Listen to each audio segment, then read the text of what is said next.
Pode assentar um pouquinho, por favor. Diga comigo, perseverança. Perseverança. Preste muita atenção para que até o fim da mensagem nada deixe de ser compreendido. Em dados momentos a mensagem vai nos levar a uma reflexão muito profunda. É isso que o Espírito Santo quer. Que Deus nos abra os ouvidos, a mente e o coração para entendermos e praticarmos Sua palavra. Preciso iniciar essa mensagem dizendo o seguinte: qualquer ensino, qualquer doutrina que afirmar a vitória em Cristo, enfatizando mais a vitória do que o em Cristo, vai ter que se responsabilizar pela formação de legiões de crentes frustrados, ou mesmo de crentes cínicos, inautênticos, que com o seu cinismo tentarão disfarçar a frustração que é, na verdade, o que toma os seus corações. Então eu preciso repetir essa afirmação para que a gente entenda onde o Espírito Santo quer nos levar.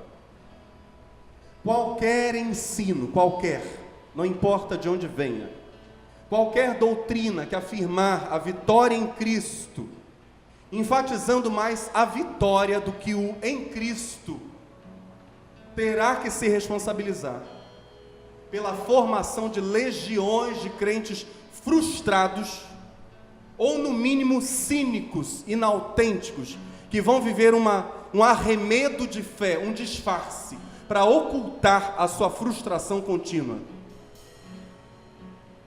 Paulo, o maior apóstolo da história do cristianismo, afirma, sim, posso todas as coisas, em Filipenses 4,13.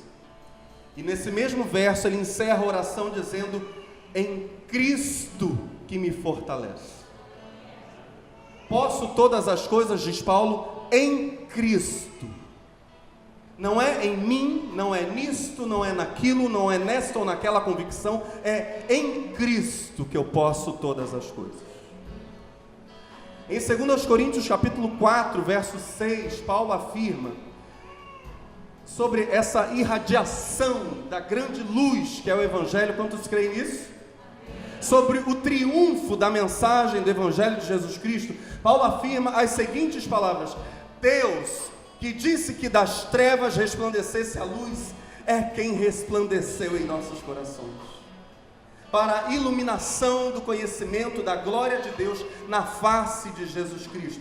Paulo está dizendo que Deus foi para nós como um sol mais forte que o meio-dia, que brilhou e dissipou de uma vez toda a nossa escuridão.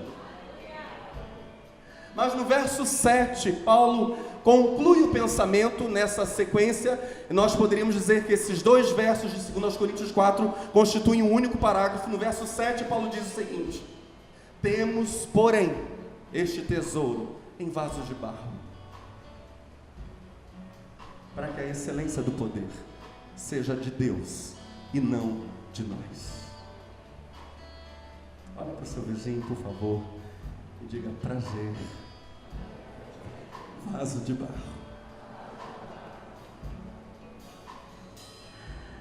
Antes que alguém pense, que alguém cogite que essa mensagem, indo em oposição ao triunfalismo, que hoje é uma corrente tão comum nos países do terceiro mundo, antes que alguém pense que para combater o triunfalismo nós estamos enveredando nessa mensagem pelo caminho do derrotismo, é preciso deixar claro já de partida que o triunfo do Evangelho, a vitória do bem sobre o mal, da luz sobre as trevas, se baseia exclusivamente nas virtudes internas e nas atitudes perfeitas de uma única pessoa, Jesus Cristo, o Senhor. Não é derrotismo, é oposição sim ao triunfalismo barato, que se alastrou como fogo na palha no terceiro mundo, é mesmo. Entretanto, é a convicção firme, evangélica, de que na pessoa de Jesus Cristo, exclusivamente nas suas virtudes internas e nas suas atitudes perfeitas, que a luz vence a escuridão. O salmista diria, no Salmo 38, verso 3, não há coisa sã na minha carne, por causa da tua cólera, nem há paz em meus ossos, por causa do meu pecado. Em mim, não está o bem. Em Cristo, todas as virtudes. Paulo, ainda, no texto clássico de Romanos 7, e a gente vai avançar um pouquinho para Romanos capítulo 8, contrapõe o que ele, Paulo, naturalmente é, a sua realidade existencial, o que Paulo é, com aquilo que ele, Paulo, deseja ser. E afirma que a sua única saída, sua única possibilidade de vitória, já agora sobre o eu pecaminoso, a única possibilidade de vitória sobre o que ele naturalmente é, se chama, diz Paulo, Jesus Cristo. Em Cristo hoje, graças a Deus, aqueles que são discípulos do Senhor já são feitos continuamente muito melhores do que naturalmente seriam se Cristo não agisse neles. Evidentemente, Cristo é o nosso libertador, Cristo é o nosso curador, Cristo é o nosso santificador. Porque hoje Cristo age em mim, tornando-me aquilo que um dia eu espero ser naturalmente. É certo que ao fim serei tudo o que Cristo planejou. Se Ele começou algo em mim, é certo que Ele, Cristo, concluirá a sua boa obra. Em Romanos 7, a partir do verso 18, Paulo vai dizer, porque eu sei que em mim, isto é, na minha carne, não habita bem algum. E de cara a Bíblia, um sem número de textos, vai contradizer uma das teorias clássicas da sociologia, de que o homem é mero e simples fruto do meio. Isso é uma contradição lógica, porque o meio do qual o ser humano seria fruto, uma contingência, é um meio feito de seres humanos. Paulo diz, não, o problema é que em mim, Paulo, eu assumo, eu não me excuso, eu não me escondo, eu não jogo para o outro. Em mim, Paulo, isto é, na minha carne, em quem eu sou ainda naturalmente, não habita bem algum. E com efeito o querer está em mim, mas não consigo, esse não consigo eu não consigo por mim mesmo, não consigo realizar o bem, porque não faço o bem que quero, mas o mal que não quero, esse faço. Ora, se eu faço o que não quero, já não o faço eu, mas o pecado que habita em mim, ou seja, há uma força que me arrasta, há um poder que me governa. Acho então esta lei em mim, que quando quero fazer o bem, o mal está comigo, porque segundo o homem interior, tenho prazer na lei de Deus, mas vejo nos meus membros outra lei, que batalha contra a lei do meu entendimento, e me prende debaixo da lei do pecado que está nos meus membros. Miserável homem que eu sou, quem me livrará do corpo desta morte? E ele mesmo responde, dou graças a Deus, por Jesus Cristo nosso Senhor, assim que eu mesmo, com o entendimento, sirvo a lei de Deus, mas com a carne a lei do pecado. Portanto, diga comigo, portanto. Paulo vai entrar no capítulo 8 dizendo qual a solução para a sua crise existencial, ainda que ele com entendimento saiba o que deva ser feito, saiba o que é certo, com o seu modo de ser natural, com aquilo que ele chama de carne, está ainda sujeito a um poder que é o poder do pecado, mas ele entra no capítulo 8 dando a solução, graças a Deus. Ele diz, portanto, agora nenhuma condenação há para os que estão em Cristo Jesus, que não andam segundo a carne, mas segundo o Espírito, porque a lei do Espírito de vida em Cristo Jesus me livrou da lei do pecado e da morte. Ou seja, não basta, no dizer de Paulo, saber o que deve ser feito ou o que deva ser feito. é necessário o poder para a realização do que é bom. E há, diz Paulo, esse poder agindo efetivamente em mim. Por mim mesmo eu não venceria o mal, mas há um poder que me livra do erro e da condenação que o erro me traz. Esse poder, diz Paulo, diga comigo, a lei do Espírito de vida em Cristo Jesus. É esse poder, essa força que vem a mim pela pessoa de Cristo. A lei do Espírito de vida em Cristo Jesus, diz Paulo, me livrou da lei do pecado e da morte. Essa é uma libertação contínua. É um ter livrado que continua a se manifestar no dia a dia como um morrer desse eu que se rende. O morrer desse eu que carrega a cruz e segue atrás de Cristo.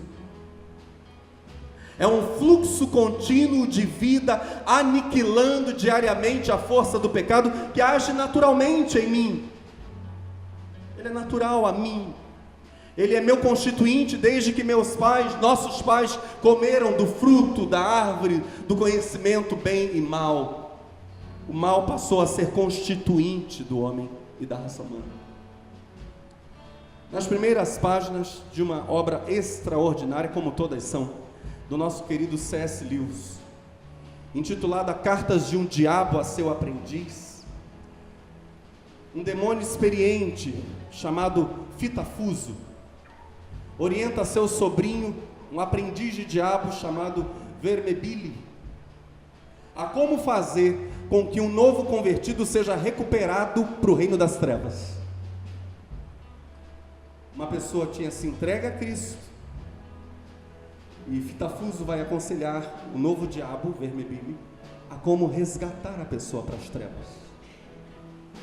É uma fala hipotética, evidentemente, mas nessa fala hipotética de um experiente espírito maligno, C.S. Lewis atinge o tema da mensagem de hoje, o tema da perseverança.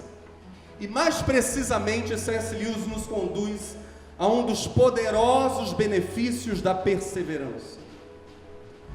Eu peço licença a vocês para ler trecho de Cartas de um Diabo a seu Aprendiz. Diz Fitafuso a Vermebili: portanto, esforce-se para alcançar a decepção ou o anticlímax que certamente o acometerá, virá sobre a vida do novo convertido durante suas primeiras semanas na igreja. Alcance o novo convertido, porque durante as primeiras semanas na igreja, diz Fitafuso, ele passará pelo vale da normal decepção.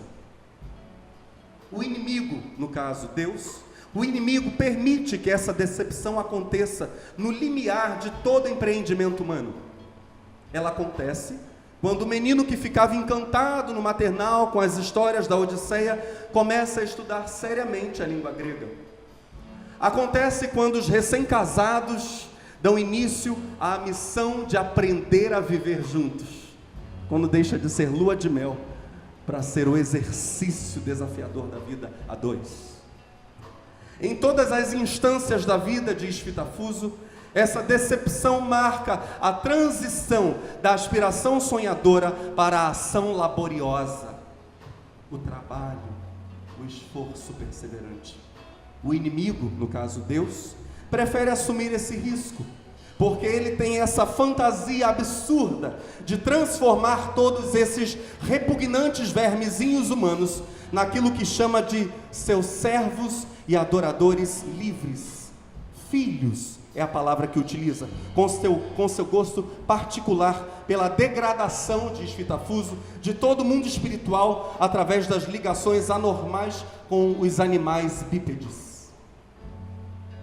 Ao desejar sua liberdade, ele não aceita conduzi-los por meio de suas afeições e atos até alguma das metas que ele mesmo estabeleceu para eles. Ele deixa que eles tentem sozinhos por seus próprios méritos. E aqui Fitafuso está mentindo, porque ele sabe que os cristãos não tentam por seus próprios méritos. Ele intencionalmente está mentindo para o novo diabo Vermelho. Ele sabe que eles contam com a ajuda de Deus, mas se ele disser isso, Vermelho irá recuar. Ele deixa que eles tentem sozinhos por seus próprios méritos. E é aí que está a nossa chance. Mas lembre-se de que aí também jaz o perigo.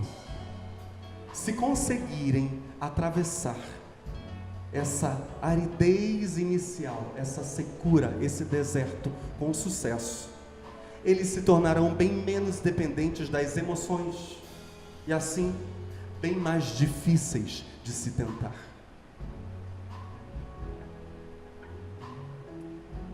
Aprender a perseverar é aprender a ser guiado pela voz que criou o mundo, pela palavra imutável, e não pelo frio ou pelo calor, pelo sorriso de aprovação ou pelo olhar de repreensão. Há aqueles que vêm para a igreja num ardor de emoções, mas chegará o tempo em que essas emoções terão que dar lugar a uma escuta atenta da voz de Deus, e a continuação da comunhão cristã não poderá mais ser como um conto de fadas. O espelho será quebrado e a comunhão terá que ser mantida por causa da palavra de Deus. Vitafuso está deixando transparecer que é Deus o inimigo, que até na comunhão cristã deixará que os homens eventualmente se decepcionem para alcançarem um grande benefício, aprenderem a perseverar no amor por causa da palavra que sai da boca de Deus. Amarem, mesmo quando as emoções queiram ir noutra direção. Amarem sem dependerem de emoções. Olha só o contraditório. Amarem sem dependerem de emoções, porque emoções são instáveis e manipuláveis pelas circunstâncias. Amarem com amor que vem da palavra de Deus, do mandamento de Deus. Amarem sem serem arrastados pelas emoções, mas como ato livre da vontade.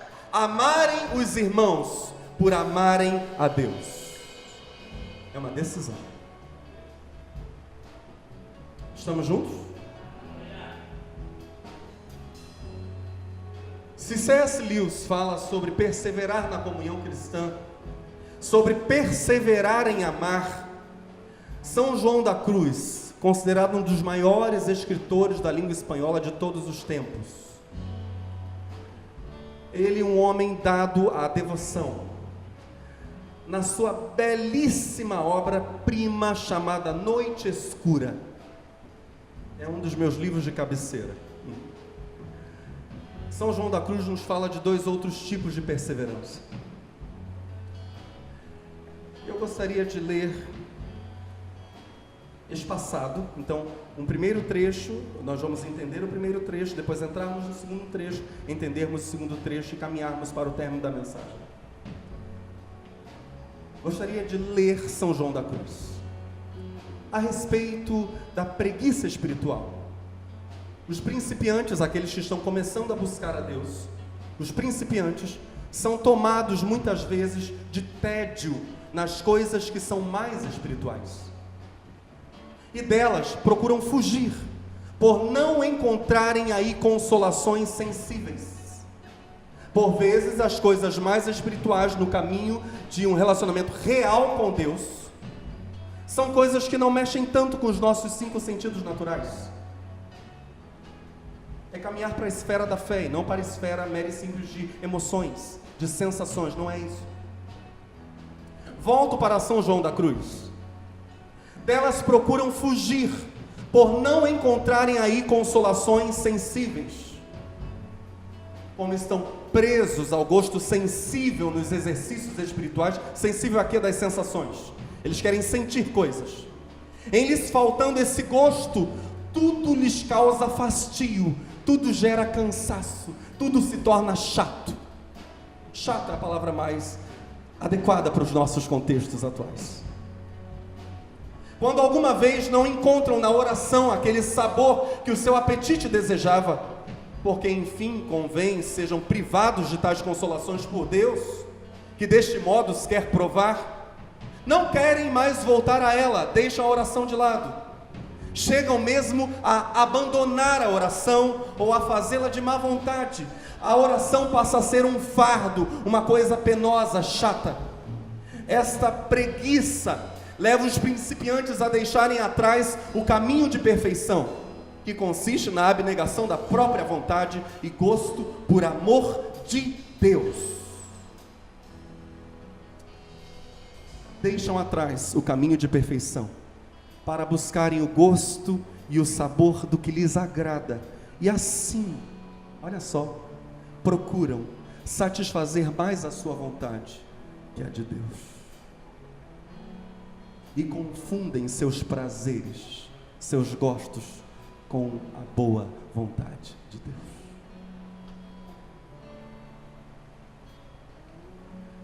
A primeira perseverança mencionada aqui por São João da Cruz, e segunda perseverança desta noite, eu gostaria que você repetisse comigo. Diga assim: perseverança nos exercícios espirituais. No dizer de São João da Cruz, isso inclui, evidentemente, a prática da oração. Deus, por vezes, priva o ser humano de emoções, arrepios, calor, lágrimas, visões, de toda experiência sensorial e emotiva para conduzir o crente no caminho da perfeição, o caminho da obediência desvinculada de qualquer outra motivação que não seja simplesmente o amor por Deus e o desejo ardente de obedecê-lo. Não estou falando contra emoções, arrepios, calor, eu amo essas coisas, viu? É uma delícia. Mas Deus por vezes priva o fiel de todas essas sensações. No final do culto de quinta-feira, aliás, 2 cultos gloriosos de oração, quarta e quinta, no final do culto de quinta, quando levantávamos um último clamor naquele culto pelo Brasil, eu comentava com minha esposa o quão pesada a atmosfera ficou quando começamos a orar por autoridades de cada instância da nação, governadores, prefeitos, senadores, deputados. Nós fomos tomados de um peso aqui. Toda aquela atmosfera leve que vinha desde o início do culto desapareceu. Pesou, e era para pesar mesmo.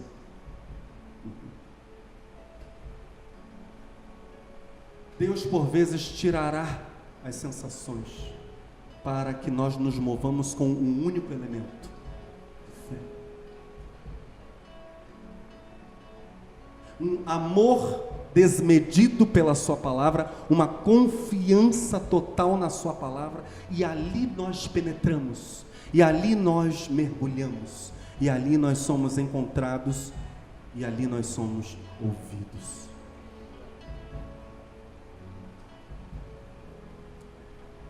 Eu peço licença a vocês para contar 2 experiências. Minha esposa é testemunha das coisas que vou lhes contar.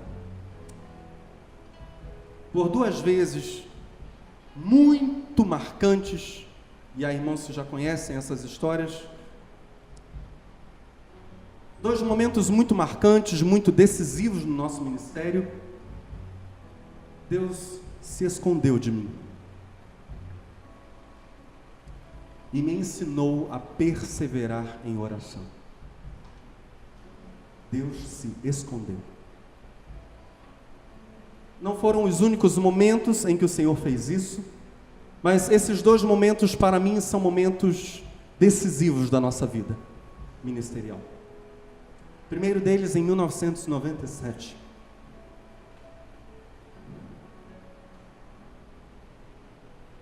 Aqui em Aquidauana. Eu tinha terminado minha primeira faculdade, Ciências Contábeis, no Rio de Janeiro, em 96. Vim para cá por uma ordem de Deus, vá. E o Senhor dizia para o irmão que me entregou o recado de Deus, e era recado de Deus mesmo. Ele dizia: o Senhor me mostra muitas águas. O Espírito Santo vai se mover com muitas águas lá no Mato Grosso do Sul. O Senhor quer que você vá. Eu disse: então eu vou. Eu poderia ficar com meus irmãos no Rio de Janeiro, ou poderia vir para cá acompanhando meus pais que assumiram a direção da igreja 96. E o Senhor me disse para eu vir. E eu vim. Mas quando cheguei aqui, eu era membro de uma igreja avivadíssima no Rio de Janeiro, Igreja Batista Nova Filadélfia. Foi um choque, porque a igreja aqui era uma geladeira. Os cultos eram extremamente frios. Permita-me falar em português bem claro, eram extremamente mortos. Estou falando mentira, meu bem? E eu me desesperei. Houve um dia que eu saí daqui de um culto de domingo de manhã, a 7 de setembro ainda não tinha casas, tampouco IF, não existia essas coisas, mas eu estou até confundindo, porque o IF é na Manuel Antônio Paz de Barros. Mas não havia as casas lá no finalzão da 7 de setembro, havia um grande terreno descampado. E para lá eu fui. E até às 6 da noite, sem ter nenhuma experiência sensorial, sem sentir sequer uma faísquinha do fogo de Deus. Eu dizia, na verdade eu gritava, eu chorava, eu esperneava, literalmente eu estava esperneando. Senhor, eu vim do Rio de Janeiro para cá, obedecendo a sua ordem, mas parece que o Senhor ficou lá. Vem para cá. Porque se o Senhor não vier para cá, eu não tenho nada a fazer aqui.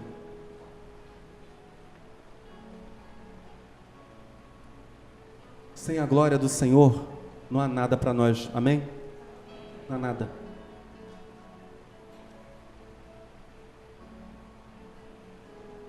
Eu gritava, eu esperneava, eu chorava, até às 6 da noite, quando voltei na minha bicicletinha azul, para o meu quarto. Naquela noite, enquanto o Ministério de Louvor orava na sala 1, antes de subir para o culto, na época, minha namorada, essa gata maravilhosa que já me acompanha há alguns anos, foi batizada com o Espírito Santo. E Deus ali estabeleceu a nossa casa. Hoje eu entendo isso. O meu clamor pela glória de Deus trouxe uma resposta de Deus também para a nossa casa. Quando o Ministério do Louvor subiu para o culto foi tremendo. O culto terminou 1h30 da manhã da segunda-feira. Começou nas 7 da noite no domingo. Pessoas vinham para Cristo. 1h30 da manhã o culto terminou, com as pessoas sendo ditas para irem embora para casa, porque a glória de Deus encheu esse lugar.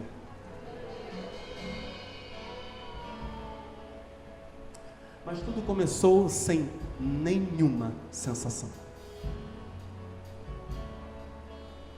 A segunda vez, em abril de 2001, quando nós chegamos no Rio Grande do Sul como missionários, um bairro perigosíssimo,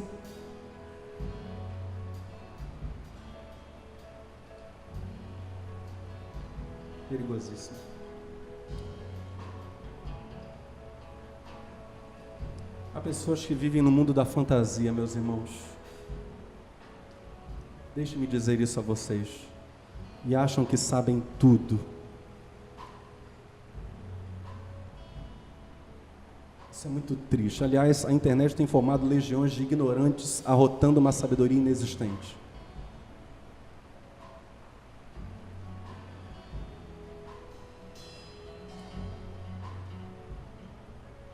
Jardim América a gente teve contato com a maldade nua, crua.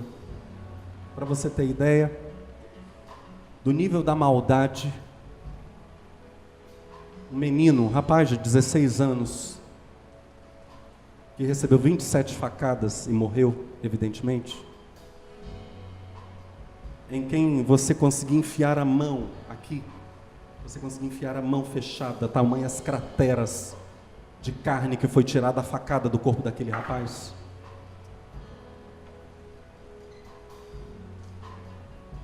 Quando ele foi morto no dia em que nós completamos 5 anos de casados,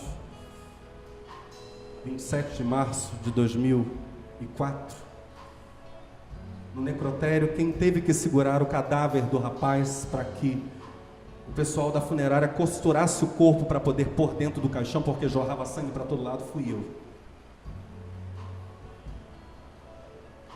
Não me venha falar sobre amor ao próximo. Eu sei o que é isso.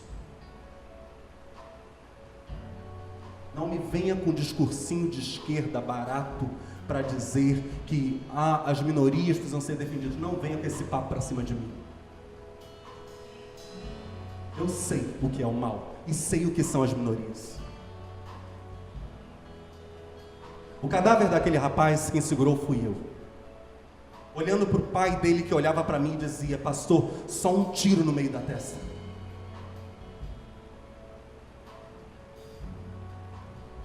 Em meio a essa maldade toda, uma maldade terrível, em 2001 nós chegamos no Jardim América, e por um mês, na sacada do sobrado em que nós morávamos, a única coisa que eu sabia fazer era chorar.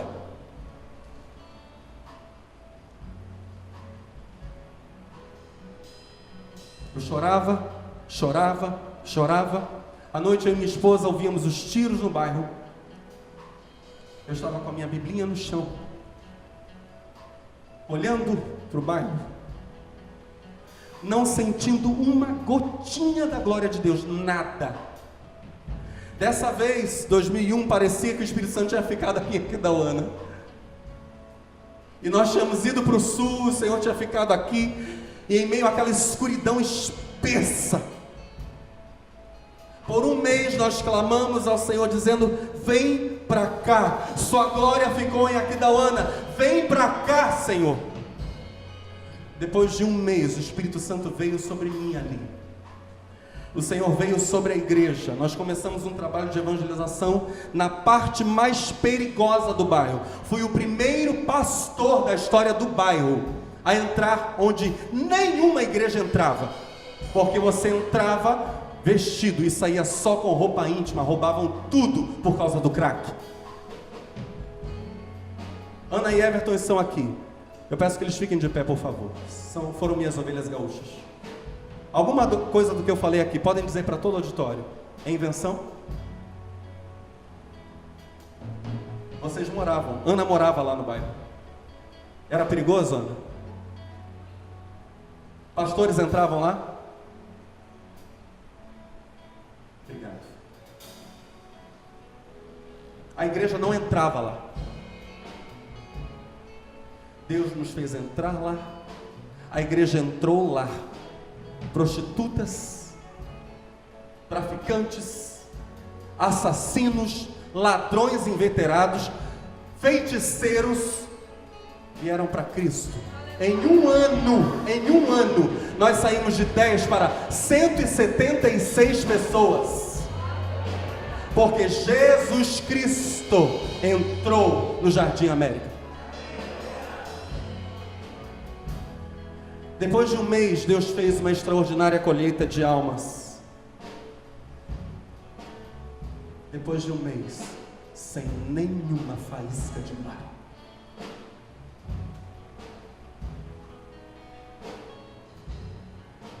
Mas há um segundo motivo citado por São João da Cruz, e terceiro motivo desta noite, acerca do qual nós somos chamados a perseverar. Ainda falando sobre aqueles que iniciam a jornada da fé, São João da Cruz diz o seguinte, ouça com atenção: ainda costumam essas almas sentir tédio quando lhes é ordenada alguma coisa que não lhes agrada. Como andam sempre guiadas pelo sabor e regalo nas coisas espirituais, sempre precisam ter experiências sensoriais daquilo que gostam, para que aceitem e se submetam, são muito remissas para a fortaleza e trabalho da perfeição. Semelhantes aos que são criados no meio dos prazeres, fogem com desgosto de tudo quanto é áspero, e se ofendem com a cruz, na qual se acham os deleites do Espírito. Nas coisas mais espirituais, sentem maior fastio. Como procuram nelas suas liberdades e a satisfação de sua vontade, causa-lhes grande desgosto e repugnância entrar no caminho estreito, que, segundo disse Cristo, conduz à vida.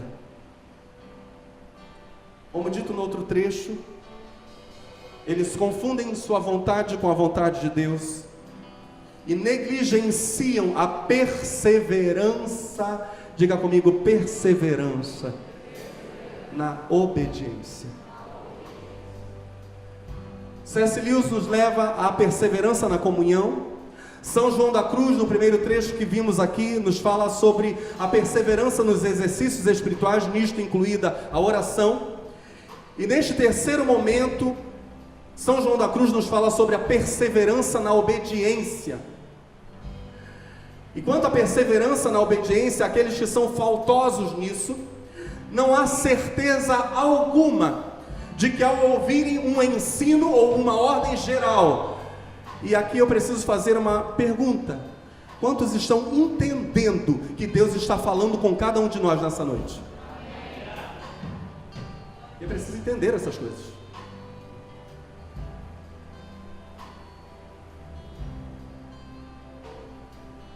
Não há certeza alguma, no caso desses principiantes, que são guiados apenas pelos seus desejos e não por obediência, de que, ao ouvirem um ensino ou uma ordem geral, ou pior, mesmo se receberem uma ordem direta que contrarie seus deleites, não há garantia alguma de que eles perseverarão em obedecer. São desobedientes por natureza. A obediência, não a independência, é sinal claro na Bíblia de maturidade. Hoje o discurso é independência. Isso é imaturo. Aliás, eu quero citar aqui alguns textos que falam sobre a maturidade da obediência. O bom filho é um filho obediente. É o filho que honra. Mas isso vale para todas as relações de autoridade. Hebreus 13, por exemplo, um texto por demais conhecido: obedeçam aos seus líderes, leia o verso 17, e sigam as suas ordens, pois eles cuidam sempre das necessidades espirituais de vocês, porque sabem que vão prestar contas disso a Deus. Se vocês obedecerem, eles farão o trabalho com alegria, mas se vocês não obedecerem, eles trabalharão com tristeza, e isso não ajudará vocês em nada, para não dizer que isso seria danoso a vocês. Outras versões, eu li aqui na Nova Tradução da Linguagem de hoje, colocam: obedeçam seus pastores. A mesma ideia é mantida por Paulo na carta a Tito, capítulo 1, versos 5 a 11, Paulo vai dizer a mesma coisa. Paulo fala ao pastor Tito: quando te deixei em Creta, foi para que pusesses em ordem as questões que ficaram em suspenso, e que em cada localidade estabelecesses pastores, segundo as instruções que te tinha dito. Devem ser escolhidos homens irrepreensíveis, casados com uma só mulher, que os seus filhos sejam crentes e não tenham fama de dissolutos, nem de desobedientes. Convém, com efeito, que o pastor seja sem mancha, visto que é um responsável da casa de Deus. Não deve ser altivo, nem irritar-se facilmente. Não deve ser dado a bebidas alcoólicas, nem meter-se em disputas violentas ou entregar-se à ganância e a especulações desonestas. deve antes ser dada hospitalidade, zeloso por tudo o que é bom, deve ser equilibrado e justo, sabendo dominar os seus sentidos e ter uma vida submetida à vontade de Deus, que se mantenha firmemente apegado à palavra de Deus. Veja só o que Paulo vai dizer agora: tal como foi ensinado.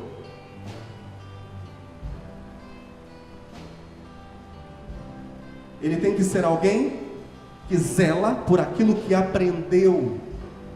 Ou seja, princípio para a liderança espiritual é mesmo saber ser liderado.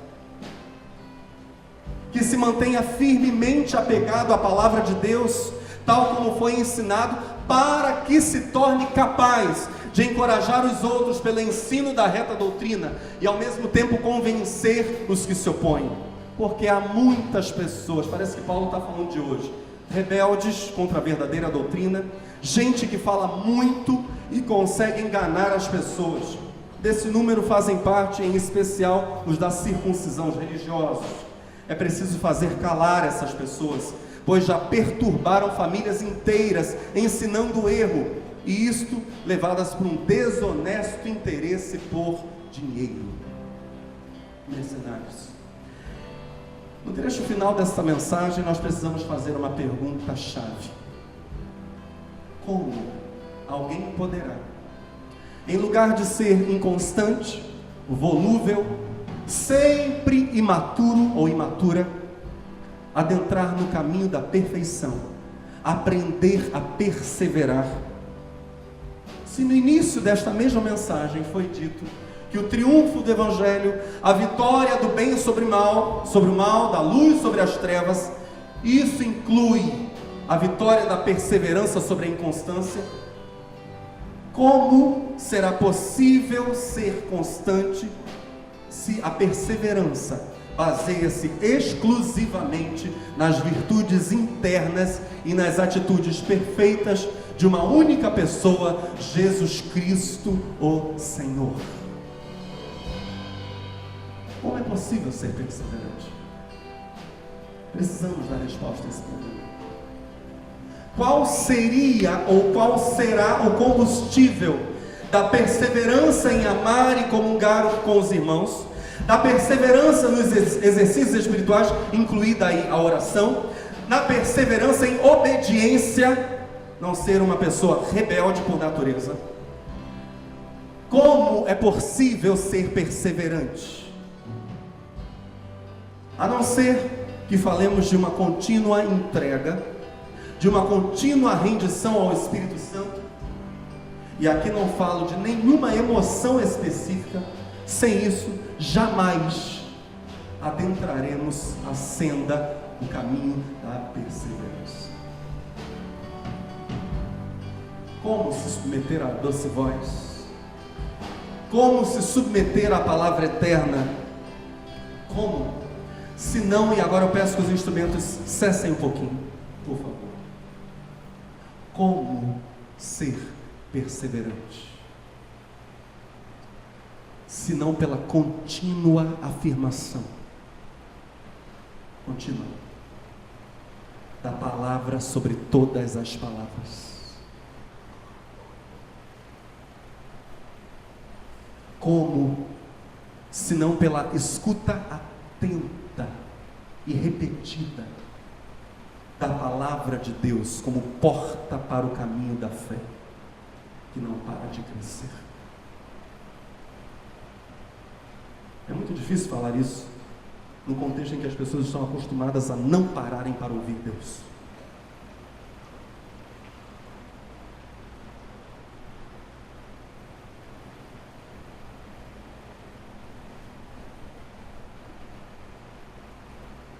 Abraão, nosso pai, e os instrumentos ainda não tocarão. No capítulo 15 de Gênesis, só adentrará a senda da perseverança quando Deus diz para ele: sai, olha os céus e vê como será a sua descendência. Essa é a minha palavra para você. A Bíblia diz que Abraão ouve a palavra de Deus, crê de todo o seu coração, ele guarda, ele pega a palavra, ele se apodera dela. E a Bíblia diz, daquele momento em diante, Abraão passa a ser considerado por Deus justo. Ou seja, ele adentra mesmo o caminho da confirmação da palavra. A palavra atentamente ouvida, a palavra ouvida com amor, a palavra bem recebida por Abraão o tornou justo, e na prática foi ela que fez com que Abraão perseverasse em esperar. Essa palavra nunca se apagou do seu coração. Nestes dias negros, jovens e adultos conseguem por vezes parar muitos minutos e até horas diante de um celular ou de um tablet, mas não tem tempo para ouvir Deus. Não há tempo. Crianças e adolescentes que deveriam, como o menino Samuel, como o adolescente Davi, que cantava louvores, como o jovem Timóteo, que se tornou pastor pela imposição das mãos de Paulo e profecia, ou como o próprio menino Jesus, que aos 12 anos estava entre os doutores. Crianças e adolescentes que deveriam aprender a ouvir Deus falar, tornaram-se dependentes de aparelhos eletrônicos e mídias sociais. Uma geração não só de crianças e adolescentes, mas de jovens e adultos que pouquíssimo ou quase nada sabe sobre Deus, que não conhece a sua voz. Nossa sociedade altamente materialista dá um valor enorme a cursos, a treinamentos, a vídeos, a palestras de vanguarda, a tudo que for informação contemporânea, acadêmica, prática, atual. Sabemos das últimas notícias que chegam aos montes via satélite na velocidade da luz, quase como um raio. Esse é o nosso mundo real, e isso é o que importa. Achamos que conhecemos, mas somos ignorantes, profundos ignorantes da voz de Deus. Não nos damos conta, como diria Fitafuso, do quanto somos escravos das coisas mundanas.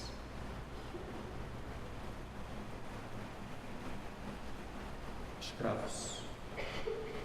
Jesus Cristo está aqui para nos libertar. É tempo de darmos meia volta. É tempo de abandonarmos a inconstância, perseverarmos na comunhão, na oração, na obediência, pela escuta atenta da voz de Deus.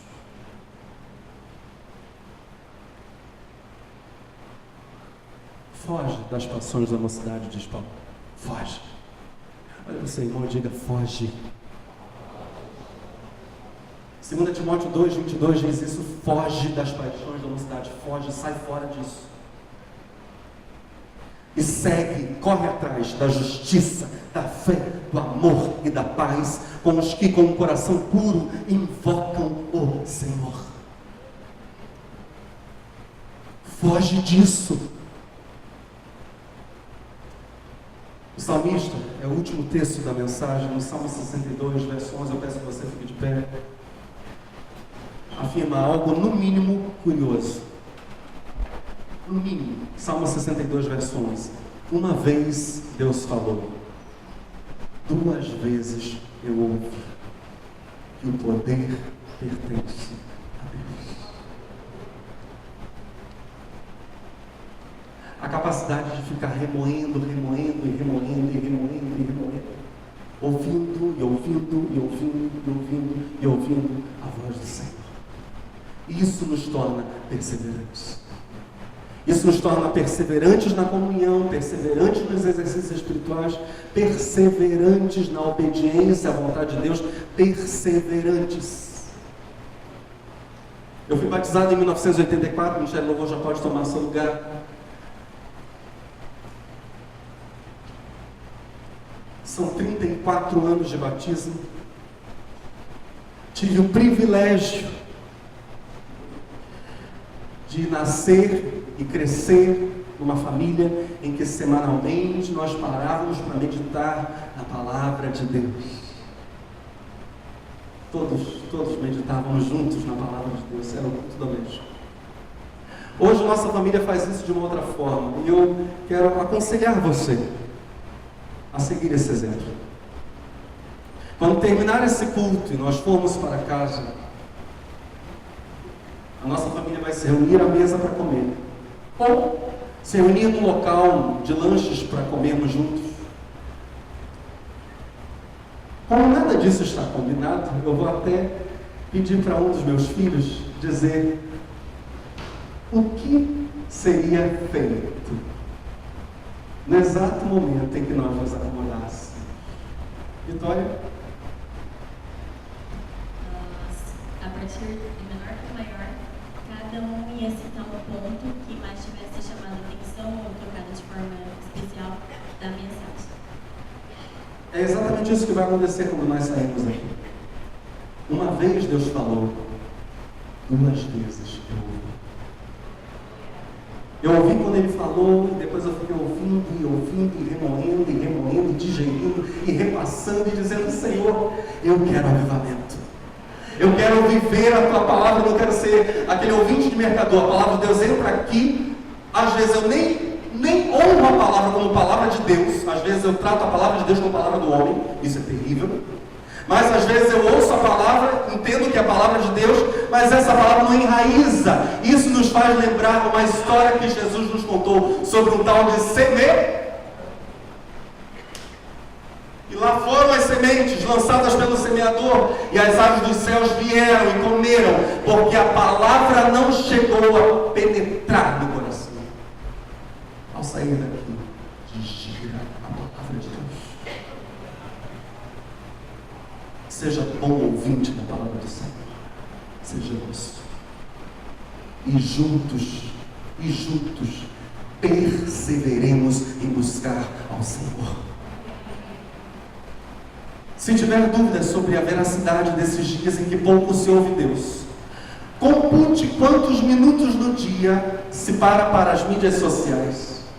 E quantos minutos do dia se para a leitura da palavra de Deus e a meditação na palavra de Deus? Eu estou preocupado, meus irmãos. Eu estou preocupado se haverá pastores nas próximas gerações. Eu estou muito preocupado. Quem serão os próximos pastores? Eles vão ensinar o quê? Facebook, Instagram. Eles vão ensinar isso. Quem serão os próximos líderes das igrejas? Quem serão? O sinal vermelho está acendendo, mas porque este é o momento de nós darmos meia volta e entrarmos no caminho do avivamento.